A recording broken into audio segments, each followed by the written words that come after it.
J'espère que vous allez bien, moi ça va super, je vous retrouve aujourd'hui pour une nouvelle vidéo, un petit tuto make-up et surtout pour vous présenter les produits de la collection Dior Backstage, donc la nouvelle gamme de maquillage dit professionnel, de produits un peu pro de chez Dior dont on entend vraiment beaucoup parler en ce moment. J'ai eu la chance de recevoir ces produits, je vous en parle sur le blog, j'avais envie vraiment de vous faire aussi un tuto qui accompagnait un petit peu cette revue, de vous montrer les produits en action, de vous proposer un petit make-up parce que je pense que c'est des produits qui ont été très attendus, très appréciés, peut-être que certaines d'entre vous vous posez des questions sur eux. Vous avez peut-être envie de les voir un petit peu en application avant de sauter le pas, de voir tout ce que propose cette collection parce qu'il y a quand même pas mal de trucs. Des produits pour les yeux, teint, lèvres, sourcils.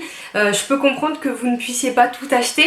Du coup peut-être que cette vidéo pourra vous aider à faire votre choix entre tel ou tel produit ou plutôt celui-ci. En tout cas j'espère et j'espère que le tuto vous plaira. C'est parti. Alors c'est parti, on va commencer par les yeux.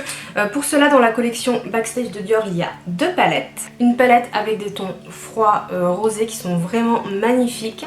Et la seconde, la warm, avec des tons beaucoup plus chauds. J'ai fait un petit sondage sur Instagram pour savoir laquelle vous préfériez et celle au ton chaud a largement remporté le duel.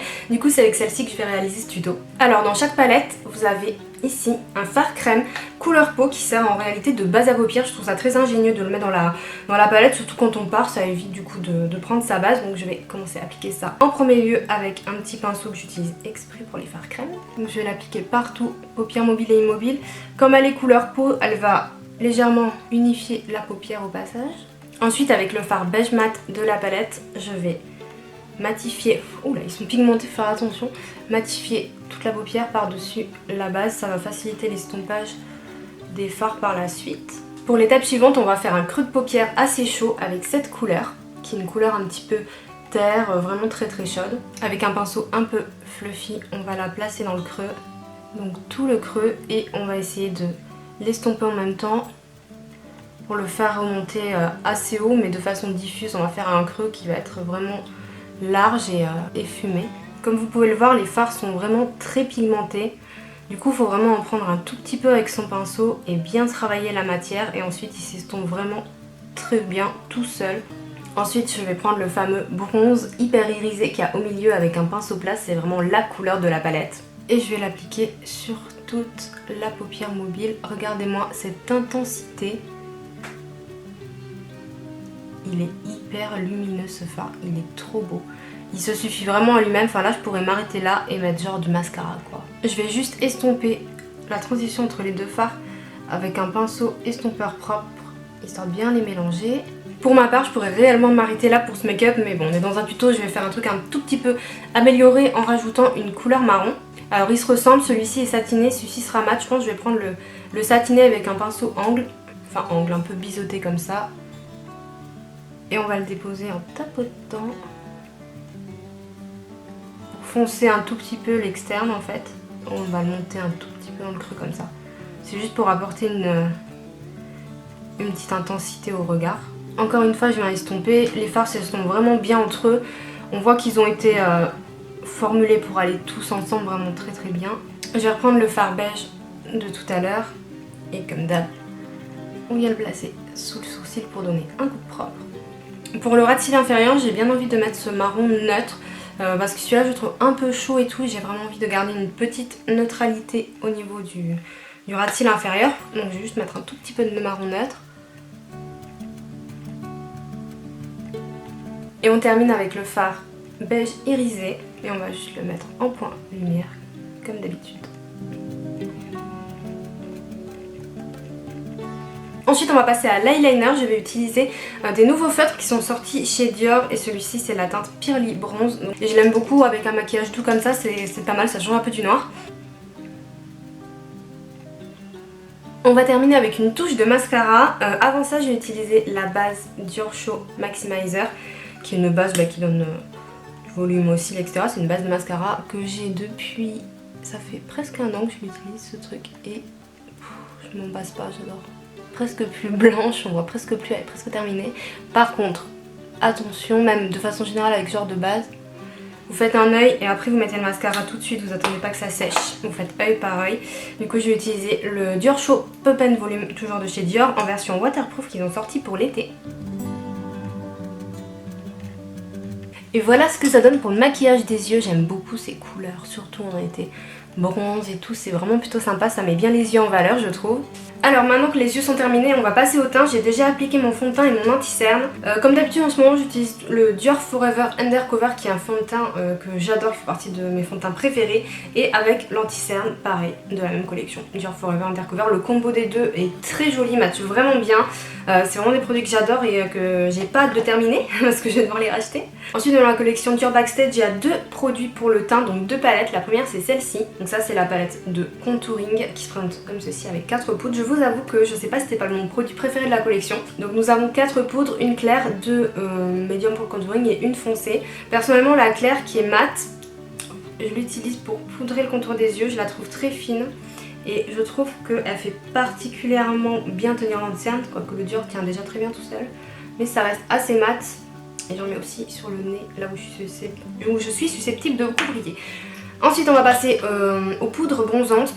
Donc évidemment vous imaginez que j'utilise ces deux. En général je les prélève avec un pinceau comme ça. Je les mélange hein, clairement, comme je sais pas quoi choisir, donc voilà. Je les trouve très bien pour réchauffer le teint. Avec un pinceau duo fibre comme ça, on va balayer en 3 hein, toujours, de façon légère. Mais qui ça va vraiment réchauffer. En fait ce qui me plaît c'est que c'est des poudres qui sont fines. Et du coup elles sont pas compliquées à travailler. Je passe comme ça petit à petit, mais je vais pas trop en mettre et je vais pas devoir beaucoup estomper et m'inquiéter si j'en mets trop quoi. Et c'est ça qui me plaît beaucoup dans ces poudres, c'est la facilité d'application. Donc après j'estompe quand même avec mon kabuki toujours. Et ensuite je vais avoir tendance à prendre un pinceau comme ça un peu plus, pardon j'ai des petits cheveux, précis. Et là je vais prendre la poudre un tout petit peu plus foncée. Et là pour le coup, pour vraiment sculpter et faire le contouring au niveau des joues un peu plus intense. Je le marque bien là pour que surtout que vous voyez bien à l'écran, n'est-ce pas? Ensuite on estompe toujours avec le kabuki.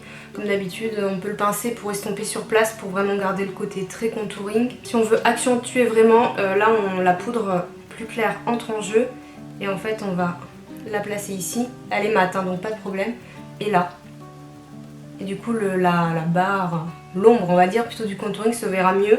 Je sais pas si vous allez le percevoir, mais en vrai, ça peut être assez impressionnant, surtout si je fais un contouring encore plus marqué que ce que j'ai fait là. Et on refond le tout, et voilà, visage sculpté, délicatement bronzé, c'est parfait. J'aime beaucoup cette palette. J'ai mis un petit peu de blush et on va terminer avec la palette highlighter. Donc elle se compose de 4 highlighters qui sont vraiment beaux, je pense que vous voyez déjà là la lumière. Ils sont très intenses. Donc il y a un bronze évidemment que je peux pas utiliser, par contre j'ai déjà testé sur les yeux. Enfin un paupière c'est joli. Un doré, un rose et un blanc. Je trouve que le choix de couleur est un peu particulier parce que pour le coup, il n'y a pas de champagne, et moi j'adore. Donc la petite astuce avec cette palette c'est de prendre le blanc et moi je le mélange soit au rose, soit au gold, ce qui me permet d'obtenir une teinte un peu moins tranchée parce que le rose comme ça tout seul il est quand même bien pigmenté et du coup ça me permet d'obtenir un highlighter froid un peu moins intense au niveau du rose. Et idem pour le doré, le blanc permet en fait de créer son propre highlighter. J'ai pas essayé de le mélanger avec le bronze, peut-être que je pourrais obtenir quelque chose de plus soft. Donc là vu le make-up qu'on a fait, je vais prendre le doré plutôt. Je les mélange et en fait du coup j'ai ma teinte champagne à doré. Qu'est-ce que je préfère? Hop, et du coup je l'applique comme ça. Alors là comme d'habitude j'en mets la dose, hein. Surtout pour que vous puissiez voir en vidéo. Ça se voit moins de ce côté, il y a moins de lumière de ce côté. Je pense que là déjà de ce côté vous voyez quand même. J'en mets sur le nez, très très beau.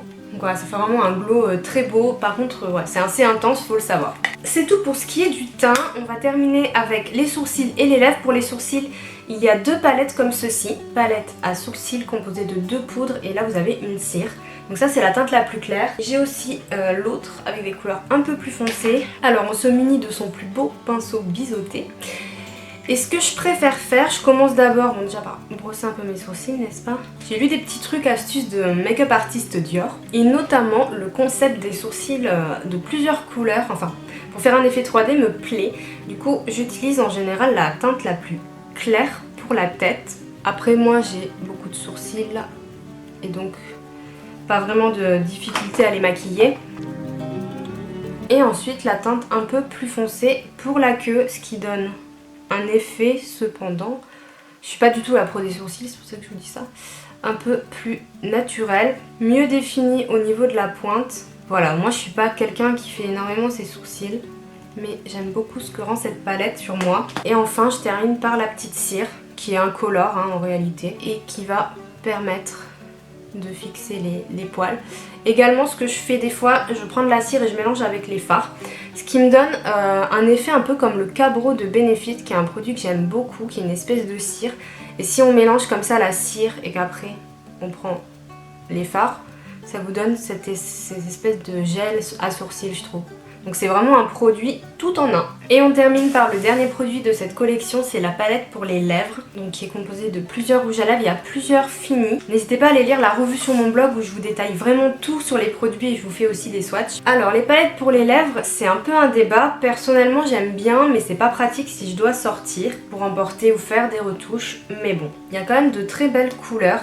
Donc vaut mieux s'armer d'un pinceau, mais après ça dépend comment vous voulez le travailler. Ce que j'aime bien, c'est soit bien dessiner les lèvres avec le pinceau ou me servir du doigt et tapoter les teintes. Je pense qu'on va faire un petit peu des deux. Je vais prendre cette couleur qui est ma préférée avec mon petit pinceau.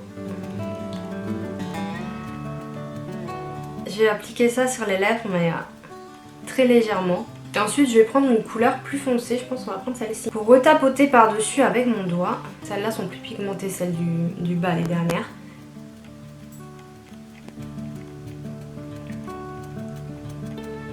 Le fait de pouvoir les mélanger comme ça, les couleurs, de les tapoter, ça fait vraiment quelque chose de léger. J'ai les lèvres qui sont quand même bien dessinées grâce au pinceau, mais ça fait assez naturel. En fait ça fait vraiment petite pigmentation des lèvres, ça fait pas un effet de matière comme avec certains rouges à lèvres. Je trouve ça sympa, ça change et comme ça reste très confortable pour l'été, je trouve ça idéal. Voilà ce que donne le maquillage final, le look final. Personnellement j'aime bien, c'est tout à fait le genre de maquillage que je porte beaucoup et que j'apprécie en tout cas sur moi. Je trouve que les yeux sont bien mis en avant avec ce genre de couleur un petit peu irisée. Il y a quand même un eyeliner mais comme il est marron, j'ai fait une virgule et tout léger. Du coup c'est pas trop agressif comme make-up et j'aime beaucoup les lèvres comme ça fait un peu lèvres mordues. Donc voilà. Dites-moi si vous aimez bien l'ensemble. J'étais contente de vous filmer ce petit tuto slash revue finalement. Ça vous a permis aussi de découvrir un peu plus les produits de la collection Dior Backstage. J'en ai énormément entendu parler sur les réseaux en ce moment. Du coup j'étais très contente moi aussi de tester les produits. Et encore une fois, rendez-vous sur le blog si vous voulez une revue complète avec des swatchs, plus de photos des produits, etc. N'hésitez pas à liker cette vidéo si elle vous a plu. Et pour ma part, je vous fais de gros bisous et je vous dis à bientôt. Ciao!